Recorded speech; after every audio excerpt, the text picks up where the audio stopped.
Bismillahirrahmanirrahim. Alhamdulillahirabbil alamin. Wassalatu wassalamu ala Rasulillah ma ba'd. Allahumma anfa'na bima 'allamtana wa 'allimna ma yanfa'una wa zidna ilman. Assalamualaikum warahmatullahi wabarakatuh.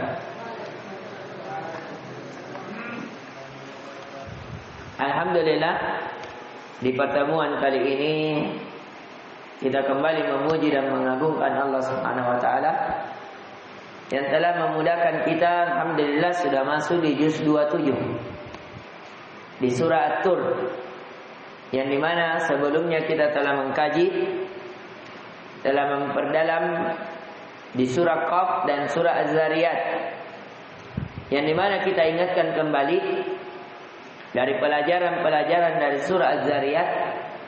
Itu pelajaran-pelajaran secara umum dari makna-makna dan maksud-maksud surat Makkiyah, berbicara tentang keimanan, berbicara tentang kerasulan Rasulullah sallallahu alaihi wasallam, berbicara tentang hari akhirat, dan berbicara tentang benarnya Al-Quran. Dan di pertemuan kali ini kita sudah masuk di surah At-Tur, yang dimana surah At-Tur itu dinukil dalam kitab Ibnu Katsir rahimahullah taala bahwa dia adalah suratul Makkiyah. Dia termasuk juga surat Makkiyah. Maka kaidah yang tadi berbicara tentang keimanan, tentang kerasulan, tentang hari kiamat, tentang kebenaran Al-Quran, itu juga ada di sini. Itu kaidah pokok ya. Itu diantara manfaat kalau kita mengetahui mana surat Makkiyah, mana surat Madaniyah, pasti di dalamnya itu yang terkandung. Kemudian adapun hubungan surat Az-Zariyat dengan surah At-Tur. Hubungan yang pertama, di surat Az-Zariyat dimulai dengan ancaman kepada orang-orang kafir dan nikmat-nikmat yang diterima oleh orang-orang mukmin kelak. Sedangkan di surat At-Tur dimulai dengan ancaman pula dan diiringi dengan menerangkan nikmat yang diterima orang-orang mukmin. Akan tetapi ancaman dan nikmat-nikmat ini dalam surah At-Tur diterangkan lebih jelas.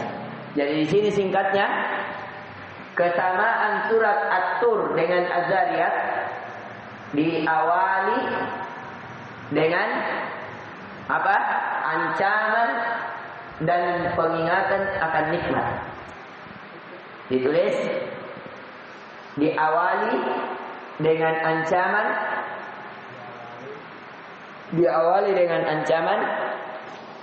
dan peringatan akan nikmat Allah. Itu satu. Diawali dengan ancaman, ditulis berapa sudah? Diawali dengan ancaman. Keterkaitan surat At-Tur dan surat Az-Zariyat diawali dengan ancaman dan peringatan akan nikmat Allah. Ini hubungannya.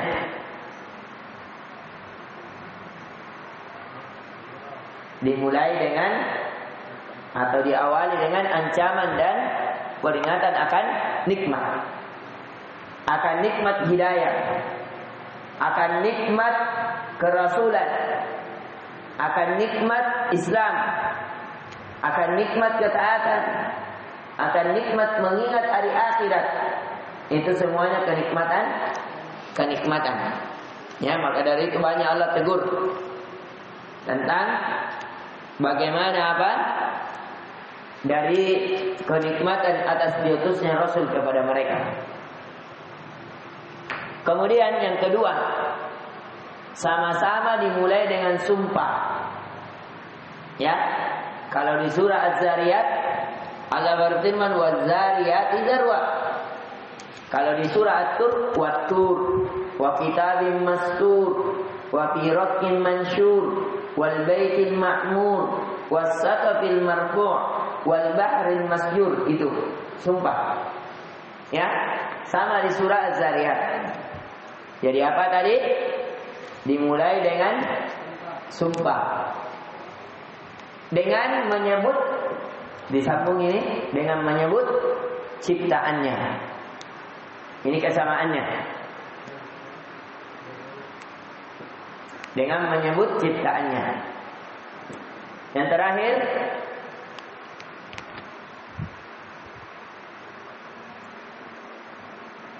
sama-sama mengandung perintah Rasulullah, sama-sama mengandung perintah kepada Rasulullah, sama-sama mengandung perintah kepada Rasulullah sallallahu alaihi wasallam supaya berpaling dari orang-orang musyrik. Supaya berpaling dari orang-orang musyrik. Ya.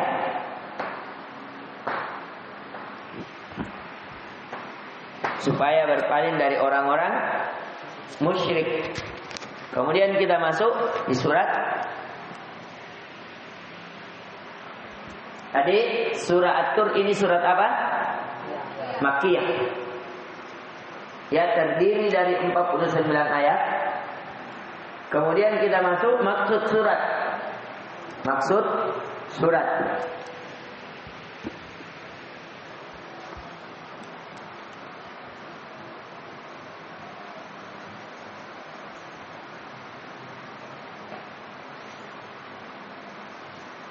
Sebagai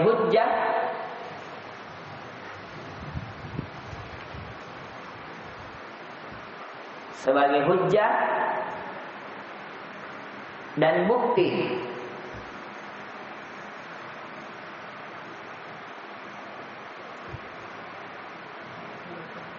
ditolaknya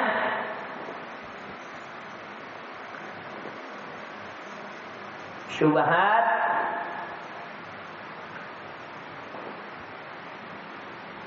para pendusta, sebagai hujjah dan bukti ditolaknya syubhat para pendusta dari orang kafir dan munafikin. Dari orang kafir dan munafikin. Ya, di sini ini tentang orang-orang kafir dan orang munafik mendustakan Nabi, mendustakan hari akhirat, mendustakan Al-Quran, mendustakan hari berbangkit. Allah berikan apa? Hujjah-hujjah dan bukti-bukti akan betulnya Nabi Sallallahu Alaihi Wasallam dia adalah seorang Rasul yang diutus, akan adanya hari kiamat, akan adanya hari berbangkit, akan kebenaran Al-Quran, akan adanya Tuhan yang berhak diibadai satu-satunya dialah Allah.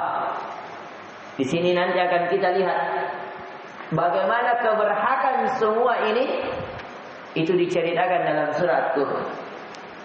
Kita masuk kepada ayat A'udzu billahi minasyaitonir rajim. Bismillahirrahmanirrahim.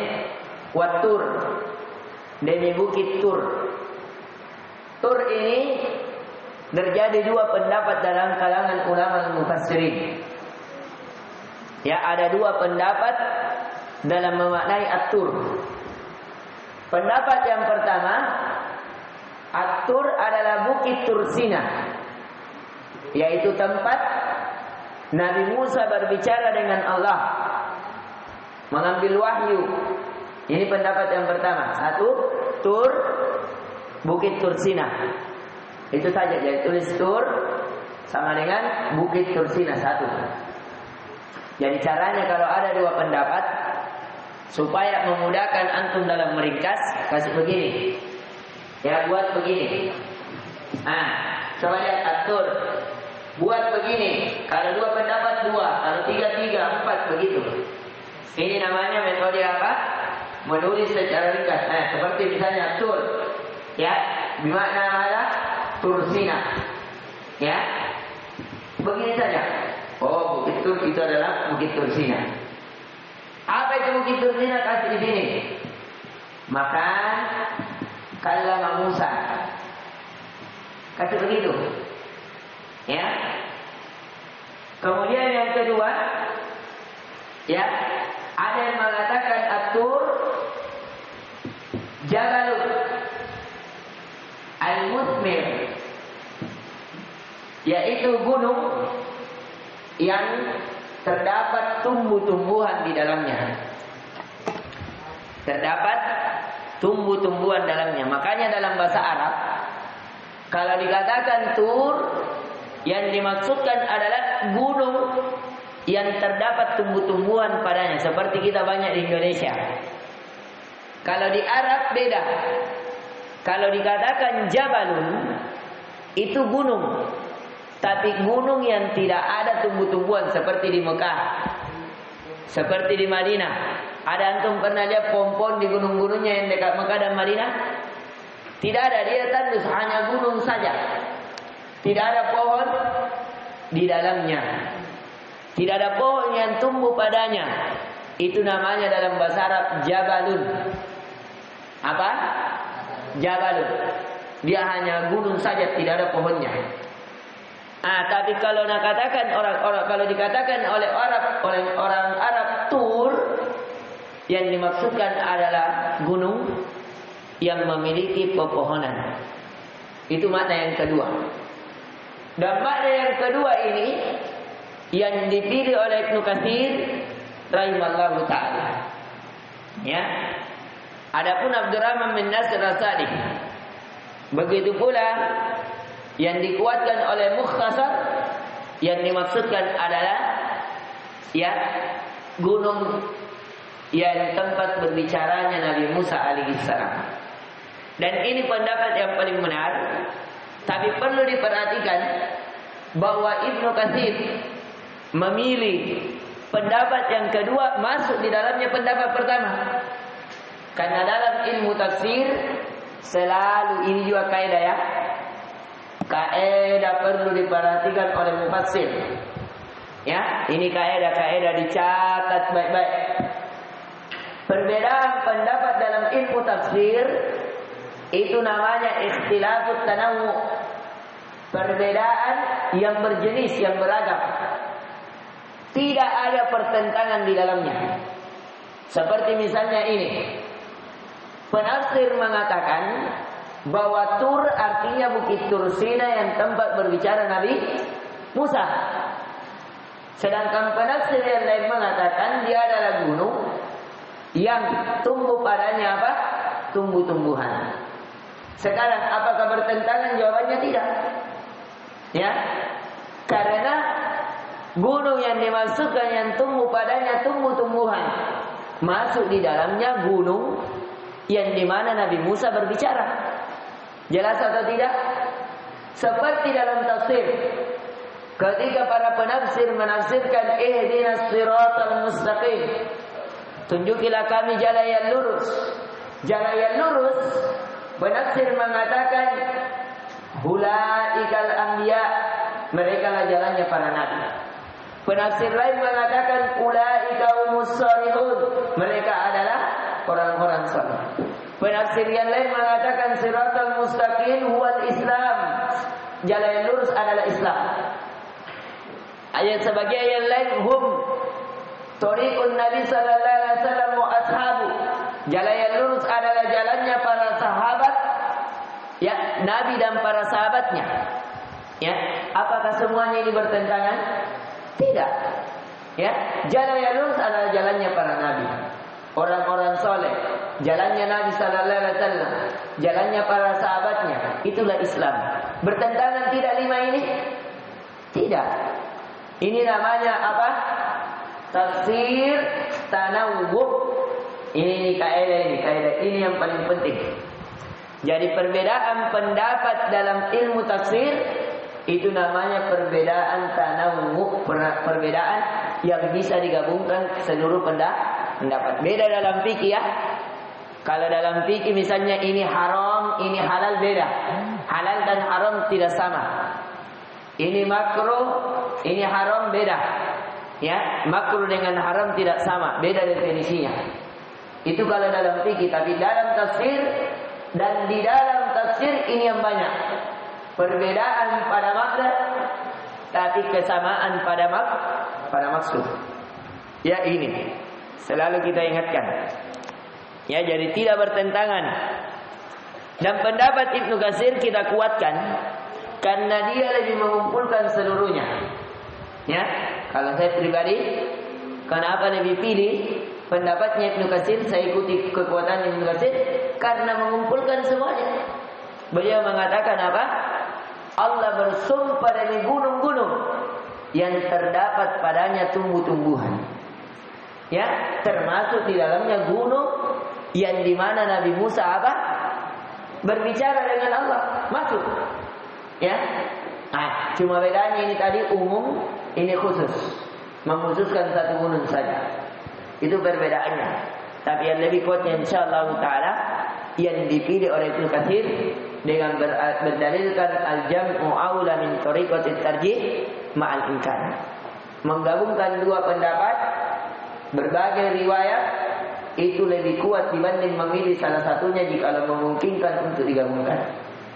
Ya, akan tetapi kebanyakan para mufassirin seperti Al-Mukhtasar fi Tafsir yang kita kaji, seperti ya karya Abdurrahman bin Nasir As-Sa'di, itu dipilih adalah alladzi kallama Musa, yaitu gunung yang dimana Nabi Musa berbicara. Serius Toha, ayo fokus, ditulis. Sebagaimana kata beliau, aqsamallahu bil jabal alladzi kallama alaihi Musa alaihi salam. Kata penulis, Allah bersumpah dengan gunung yang dimana Nabi Musa berbicara padanya. Ini ya. Kita masuk di dalam ayat.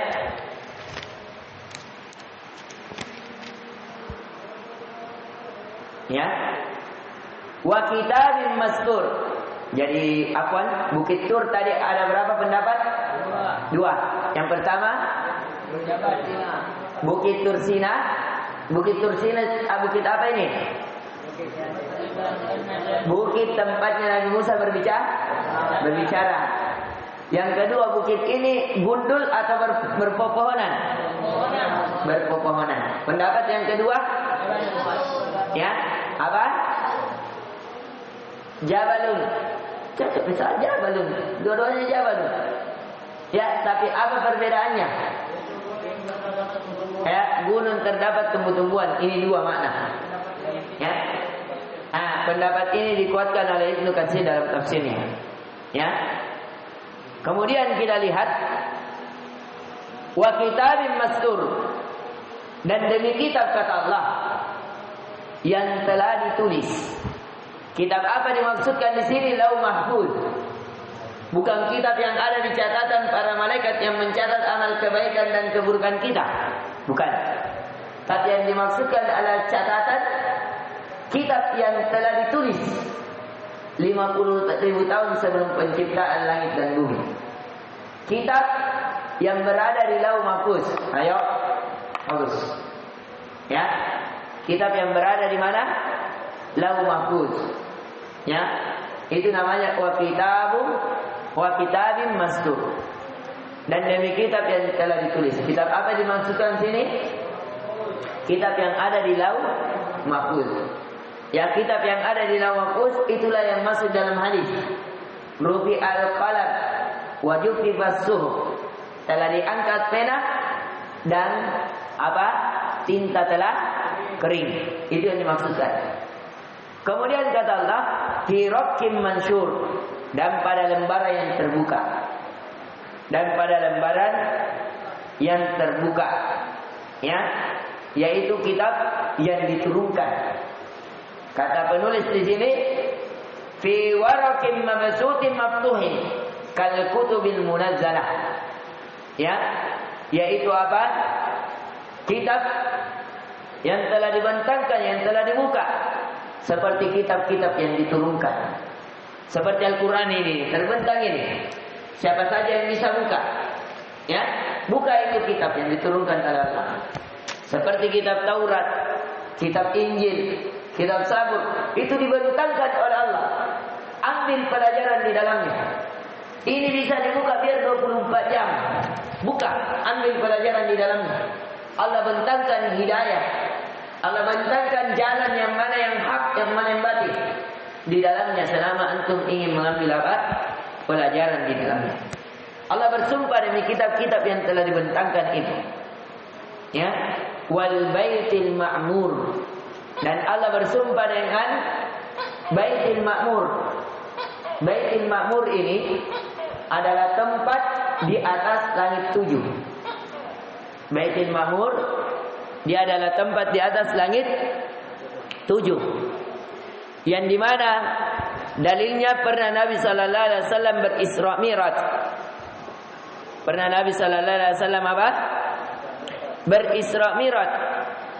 Ya, yang dimana ketika Nabi sallallahu alaihi wasallam berisra Mi'raj ke bukit, dari Mekah pergi ke Palestina, baru menuju langit, dan di langit 7 ketemu Nabi Ibrahim alaihissalam yang bersandar di Baitul Ma'mur. Jadi dia mendapati Nabi Ibrahim alaihissalam bersandar di mana? Ya, di Baitul Ma'mur. Baitul Ma'mur ini seperti Baitullah di Ka'bah. Kalau di dunia namanya Baitullah, tapi kalau di langit Baitul Ma'mur.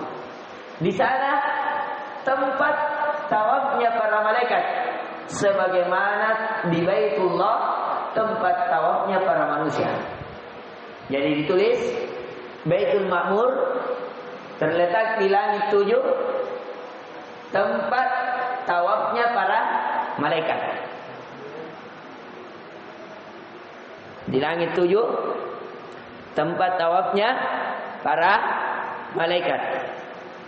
Ya. Berdasarkan dalam hadis Sahih Bukhari dan Muslim. Ya.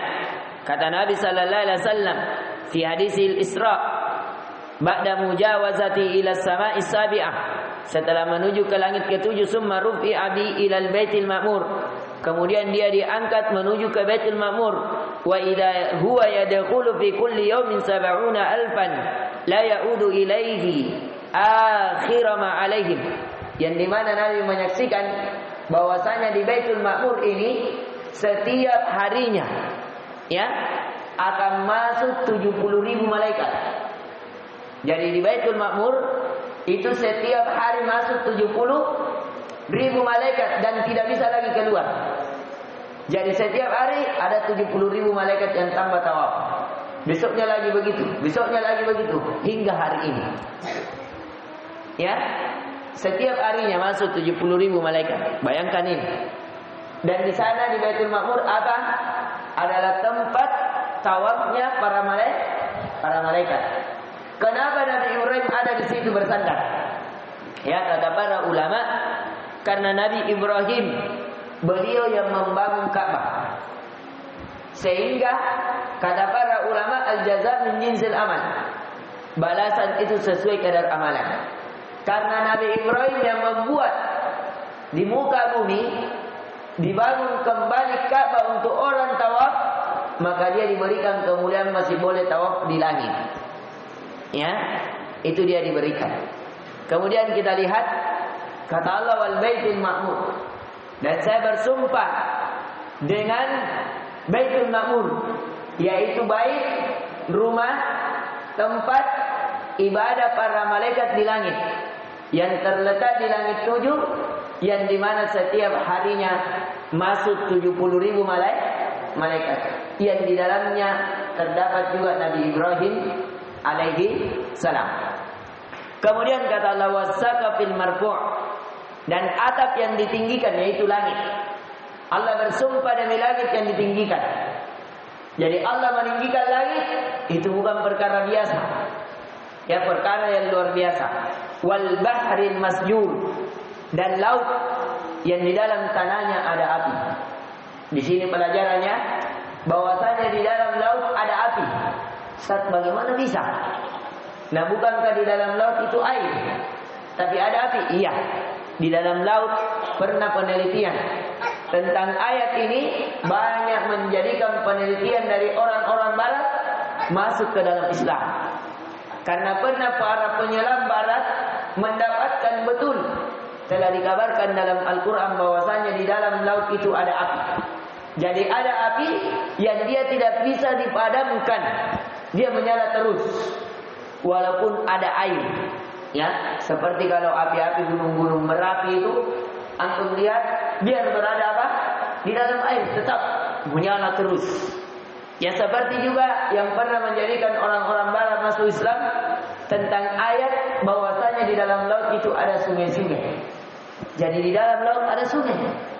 Itu didapati dalam ratusan ya dari kedalaman laut. Jadi ini ya, kemudian antum berdua berdiri. Ya. Kemudian kata Allah, wal bahril masjur, dan laut yang di dalam tanahnya ada api. Kemudian kenapa Allah bersumpah dengan banyak ini? Perhatikan, wattur wa kitabin mastur fi raqqin mansyur wal baitin ma'mur was saqafil marfu wal bahril masjur. 6 sumpah. Kemudian untuk menegaskan inna adzaba rabbika lawaqi, bahwasanya sesungguhnya azab Tuhan itu betul-betul terjadi. Jadi Allah bersumpah supaya menegaskan bahwasanya azab yang disediakan oleh orang-orang kafir dan munafikin yang mendustakan hari kiamat, yang mendustakan Rasulullah sallallahu alaihi wasallam, yang tidak percaya akan hari akhirat, mendustakan kebenaran kabar yang dibawa Al-Quran. Inna azaba rabbika lawaqi, sesungguhnya azab Tuhanmu itu betul-betul terjadi. Ini ya, malahu min dafi, dan tidak ada seorang pun yang mampu menolak. Jadi orang kafir tidak mampu menolak. Nanti di hari kiamat mereka akan diazab. Ketika kapan? Kata Allah, yauma tamurus samaa'u maura, pada hari ketika langit benar-benar terguncang. Jadi langit nanti bergoyang, dia akan pecah, menjatuhkan segala isinya, dia akan terbelah, ya, dan akan hancur lebur meleleh bagaikan besi yang dimasak, ya, dia akan meleleh. Kemudian kata Allah, wa tasirul jibalu sayra, dan gunung benar-benar berjalan. Ini kita sudah tafsir di juz 30 ya. Bagaimana itu apa? Gunung-gunung berjalan, kemudian baku apa? Baku tabrak antara satu dan yang lain, sehingga dia bagaikan debu yang berterbangan. Fawailul yauma idzin lil mukadzibin. Kemudian kata Allah, celakalah pada hari itu orang-orang yang mendustakan tadi, mendustakan hari kiamat, mendustakan Rasulullah, mendustakan adanya hari berbangkit, mendustakan kebenaran kabar dari Al-Quran. Alladzina hum fi khawdi yal'abun, yaitu orang yang bermain-main dalam kebatilan. Ya, jadi dia permainkan padahal dia dalam kesalahan. Dia permainkan padahal bukti-bukti nyata sudah jelas. Yauma yud'auna ila nari jahannam da'a, pada hari mereka didorong ke neraka Jahannam dengan sekuat-kuatnya, dipanggil keras. Ya, ketika apa? Yauma yaqumur ruhu wal malaikatu saffan la yatakallamuna illa man adzina lahu rahmanu wa qala tawab. Dzalikal yaumul haq. Itulah hari yang benar. Ya. Hadhihi an-narul lati kuntum biha tukadzibun. Kemudian kata Allah, inilah neraka yang kalian dahulu dustakan. Jadi dia apa yang dia dustakan ini? Neraka. Apa yang dia dustakan lagi? Hari kiamat. Apa yang dia dustakan? Kita lihat. Apa sihrun hada am antum la tubsirun?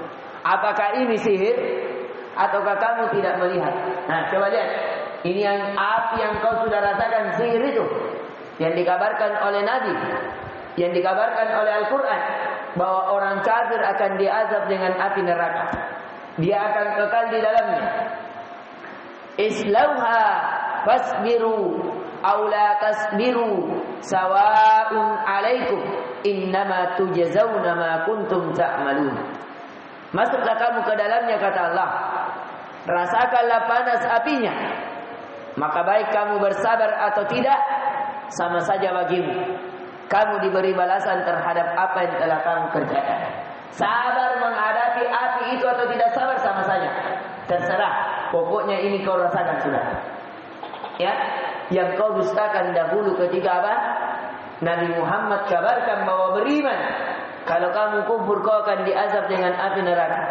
Yang dikabarkan oleh Al-Quran, ya, tentang bahwasanya orang-orang kafir itu akan diazab dengan api neraka. Kemudian kata Allah, ini ya, jadi kenapa orang kafir diazab? Karena dia mendustakan kebenaran Nabi dan kebenaran pengabaran dari Al-Quran. Ini dua puncaknya. Jadi kalau mau terhindar dari azab, benarkan Al-Quran, ikuti Nabi. Ya itu. Kemudian Allah kabarkan tentang orang yang bertakwa. Innal muttaqina fi jannati wa na'im.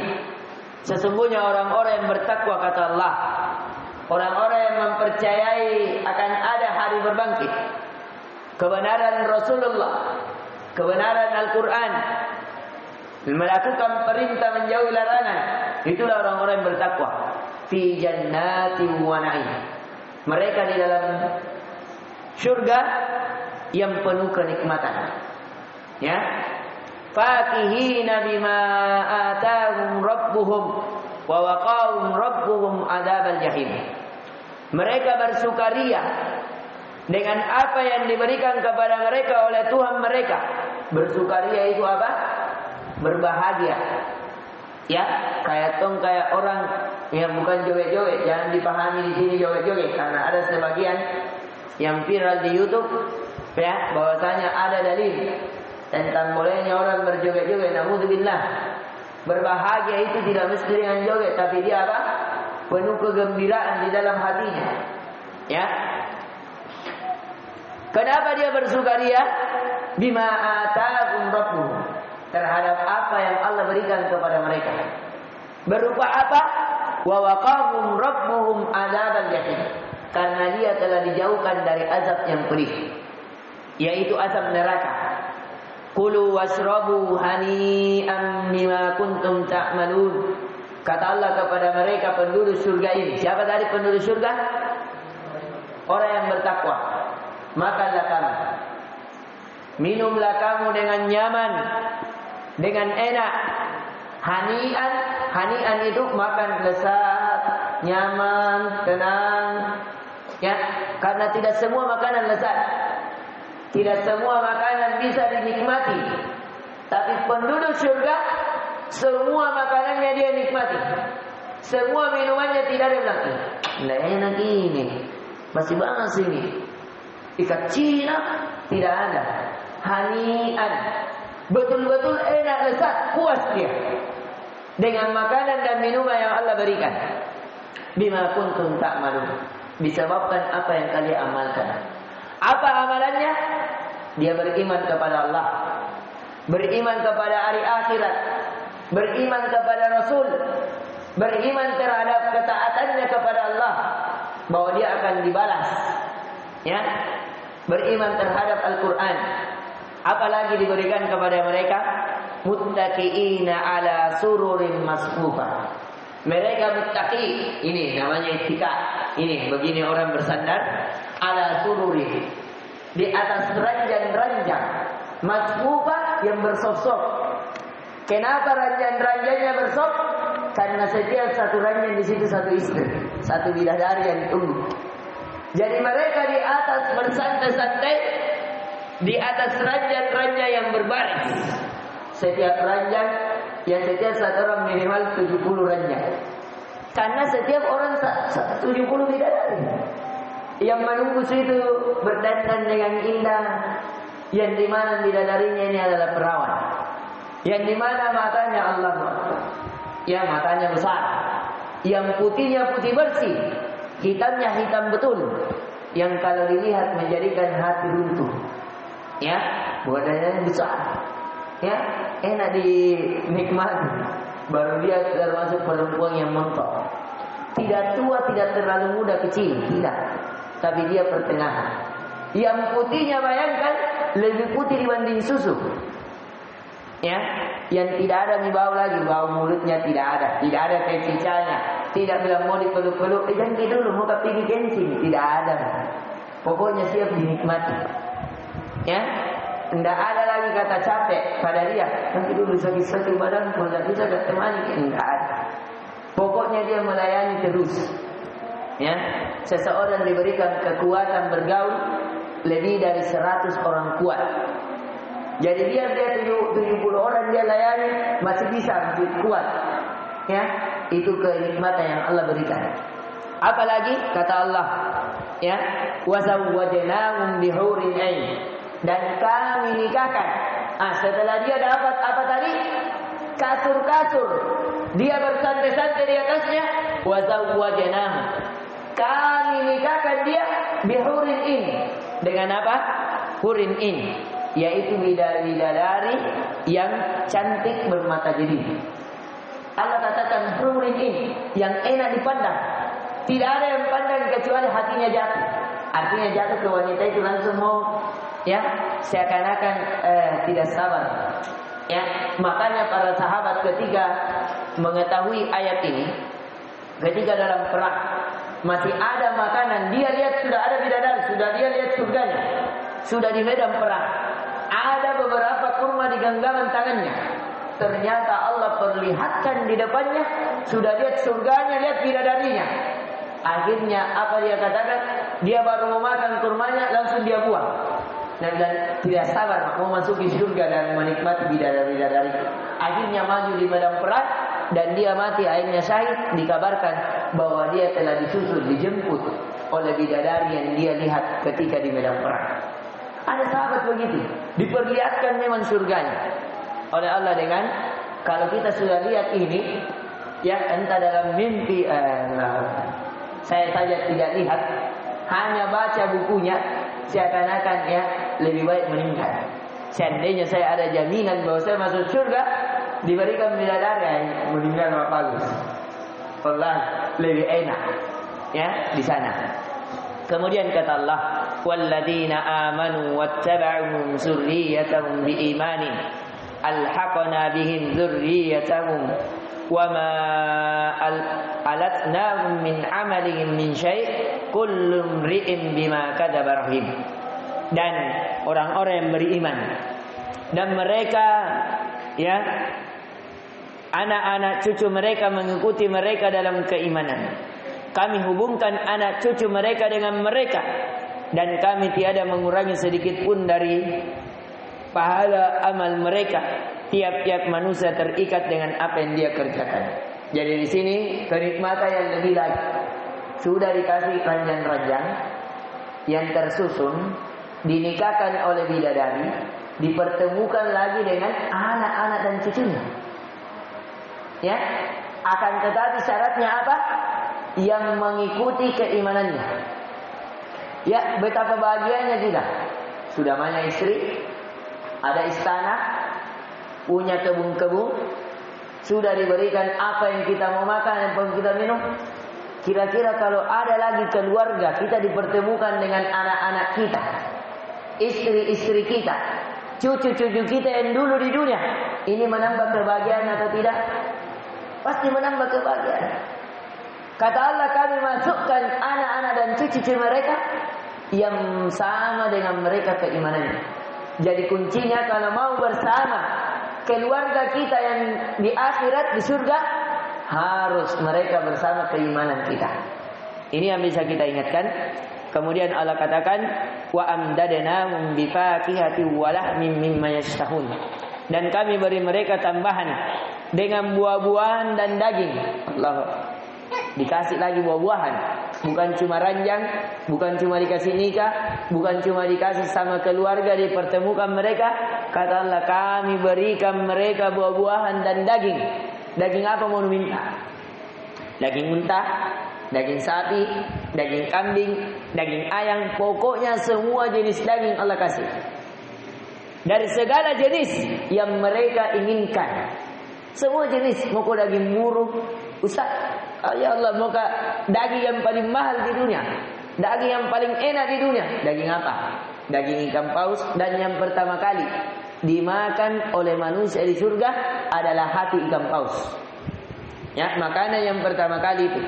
Ini kalau dilihat makanan ikan paus ini kalau di Jepang, hati ikan paus ternyata itu harganya sampai 20 juta yang biasa. Kalau ikan paus yang besar itu harganya sampai ratusan juta. Katanya enak, katanya. Ya, salah satu yang pernah makan bapak saya, ya, namanya Haji Adham yang sekolahkan saya, yang biayai kuliah saya, itu katanya enak sekali. Bayangkan dia beli kayak begini, dia harganya 20 juta. Itu pun yang biasa. Bagaimana lagi yang ini? Dan itu dijelaskan dalam Sahih Bukhari bahwa makanan yang pertama kali dimakan oleh penduduk surga apa? Hati ikan paus. Ya, kalau antum mau cari ikan paus, cari memang, coba memang. Ya. Nah, kemudian kita selesaikan sampai ayat 28 karena ayat ini berhubungan. Yatanaza'una fiha ka'sal la laqwa fiha wa la ta'zima. Dan mereka di dalam surga mereka saling memperebutkan piala gelas. Ya, jadi mereka apa? Selain dikasih makan buah-buahan, kasih ranjang-ranjang, dikasih menikah, ditambah lagi mereka dikasih gelas-gelas emas. Ya. Akhirnya mereka rebut-rebut. Orang kalau dikasih minuman-minuman, gelasku ini saya dulu. Baku begitu sama anak-anak cucunya. Baku rebut. Ini kalau antum lihat, anak-anak antum, cucu-cucu antum berebut makanan yang antum bagi atau minuman yang antum bagi, itu kebahagiaan tersendiri atau bukan? Mereka lari ke antum untuk diberikan apa? Minuman. Saya lagi. Ya, kebahagiaan tersendiri. Anak-anak kita memperebutkan gelas yang ada tersusun, ya, yang isinya tidak menimbulkan kata mereka di dalamnya, yang isinya tidak ada kata-kata, tidak berfaedah dan tidak pula perbuatan dosa. Jadi dalam surga tidak ada lagi bicara kotor. Makanya kalau mau rasakan masjid ini, pondok ini surga, tidak ada lagi bicara kotor. Tidak ada kedustaan. Di dalam surga tidak ada cerita-cerita sia-sia. Di dalam surga tidak ada lagi perkataan dosa. Wa yatubu 'alaihim gilmanun lahum ka'annahum lu'lu'an maknun. Kita percepat. Dan di dalam surga yang mereka di dalamnya itu berkeliling di sekitar mereka anak-anak muda, pelayan-pelayan. Ada yang mengatakan pelayan-pelayan ini anak-anak bayi yang meninggal di dunia. Jadi dia dibangkitkan oleh Allah langsung dijadikan pelayan. Pangeran-pangeran inilah yang melayani siapa? Penduduk-penduduk surga. Ya. Dia ka'annahum lu'lu'an maknun, bagaikan mutiara yang berhamburan. Bayangkan ini. Saya tanya, kalau ada mutiara pecah, berhamburan, itu menunjukkan banyak atau sedikit? Banyak. Jadi pelayan di surga yang kita miliki banyak. Kenapa berhamburan? Karena yang satu pergi ambilkan piring, yang satu pergi ambilkan gelas, yang satu pergi ambilkan sirup, yang satu pergi ambilkan buah, semuanya. Ya. Wa aqbala ba'duhum 'ala ba'di yatasaalun. Dan sebagian mereka menghadap kepada sebagian yang lain, saling tanya-menanya, ada lagi? Berkata ini pelayan tak? Masih ada. Iya, ambilkan dulu gelas, ambilkan dulu sirup, tambahin dulu ini. Saling bertanya-tanya. Ya, qalu inna kunna qablu fi ahlina musyrikin. Dan mereka berkata, penduduk-penduduk surga ini, sesungguhnya kami dahulu sewaktu berada di tengah-tengah keluarga kami merasa takut. Jadi dulu di dunia ada sifat takut. Takut dari azab Allah. Takut tidak dimasukkan ke dalam surga. Famannallahu alaina wa waqana adzabas samum. Maka Allah memberikan karunia kepada kami dan memelihara kami dari azab neraka. Inna kunna min qablu nad'u innahu huwal barrur rahim. Karena dahulunya kami menyembah hanya kepadanya. Nad'u di sini artinya na'budu, menyembah hanya kepadanya, berdoa hanya kepadanya, bersandar hanya kepadanya. Sesungguhnya Dialah Allah yang melimpahkan kebaikan lagi Maha Penyayang. Inti pelajaran yang bisa kita petik. 1, Allah bersumpah akan diazabnya orang kafir dan munafik. Allah bersumpah akan diazabnya orang kafir dan munafik. Kedua, kebenaran hari kiamat,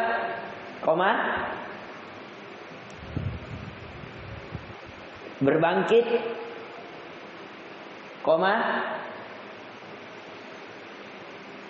dan dimasukkannya orang kafir ke dalam neraka. Kebenaran hari berbangkit, ya, kemudian hari kiamat, dan dimasukkannya orang kafir ke dalam neraka. Yang ketiga,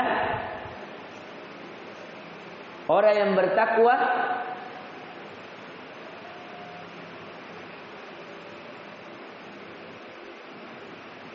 dimasukkan ke dalam surga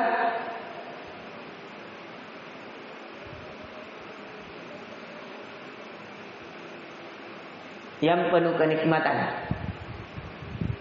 Apa kenikmatannya itu tadi? Ya, diberikan kasur, diberikan apa? Bidadari, dikasih menikah, bidadarinya cantik. Kemudian apa lagi? Diberikan makanan, diberikan minuman, dikumpulkan dia bersama keluarga, diberikan pelayan, kemudian dia berbicara, berdiskusi di situ sambil berbahagia. Itu yang dia diberikan kepada. Ini yang bisa kita berikan, semoga bermanfaat. Insyaallah taala besok baru kita lanjutkan kembali. Ya, mohon maaf agak lebih sedikit waktunya karena ayat 1 sampai 28 ini berhubungan tentang sumpah yang menandaskan bahwa azab Allah pasti datang kepada orang-orang yang mendustakan, dan karunia pasti akan dilimpahkan kepada orang-orang yang bertakwa. Di sini ya. Jadi dua di sini. Azab bagi orang kafir dan kenikmatan bagi orang yang bertakwa. Ini yang bisa kita berikan. Subhanakallahumma wa bihamdik, asyhadu an la ilaha illa anta astaghfiruka wa atubu ilaik. Assalamualaikum warahmatullahi wabarakatuh.